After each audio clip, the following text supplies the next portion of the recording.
दोस्तों, कुल कहानियाँ हिंदी चैनल में आप सभी का स्वागत है। एक व्यक्ति था, उसके गुरु एक सन्यासी थे। वह व्यक्ति दुनियादारी से ऊब सा गया था। वह अपने गुरु की तरह ही दुनियादारी छोड़कर सन्यासी बना चाहता था। उसने अपने परिवार को ये बात बताई तो सभी ने मना कर दिया, ये कहते हुए कि हम सब आपसे बहुत प्यार करते हैं। फिर उसने अपने गुरु को ये बात बताई, परंतु साथ ही कहा कि उनका घर परिवार, बच्चे और पत्नी उसे संन्यास लेने नहीं दे रहे हैं क्योंकि वह मुझसे बेहद प्यार करते हैं। गुरु ने कहा, यह किसी सूरत में प्यार नहीं है। गुरु ने उसे बहुत समझाया पर वह व्यक्ति नहीं मान रहा था। फिर गुरु ने कहा, अच्छा ठीक है। गुरु जी उस व्यक्ति को मठ में ले गए। इसके बाद गुरु ने उसे योग विद्या सिखाई, जिससे वह अपनी सांसें रोककर मुर्दे जैसी अवस्था में घंटों तक रह सकता था। ये सब सिखाने के बाद गुरु ने उसे एक योजना बताई और उसे घर भेज दिया। दूसरे दिन वह व्यक्ति अपने घर पर मुर्दा पाया गया। परिवार के सारे लोग इकट्ठे हो गए। सभी रो रहे थे, विलाप कर रहे थे। वही उसकी पत्नी सबसे ज्यादा दुखी हो रही थी। पूरे घर में कोहराम मच गया था। सभी की आंखें नम थी।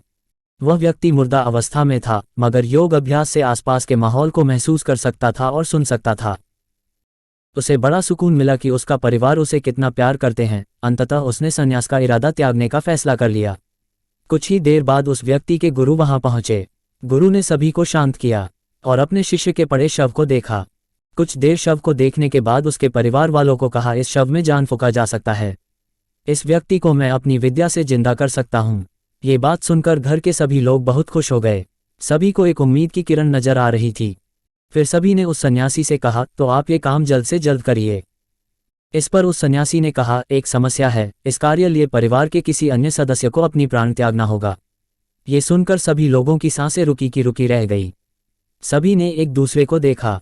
सन्यासी ने परिवार के सभी सदस्यों से एक एक कर पूछा पर किसी ने भी हाँ नहीं कहा। सभी ने अपनी जान की जरूरत बताई और अपनी जिम्मेदारी भी। सन्यासी ने फिर उस व्यक्ति की पत्नी से कहा, अगर यह नहीं रहे तो तुम कैसे जियोगी? उसकी पत्नी ने तुरंत जवाब दिया, मैं इनके बगैर भी जी लूंगी।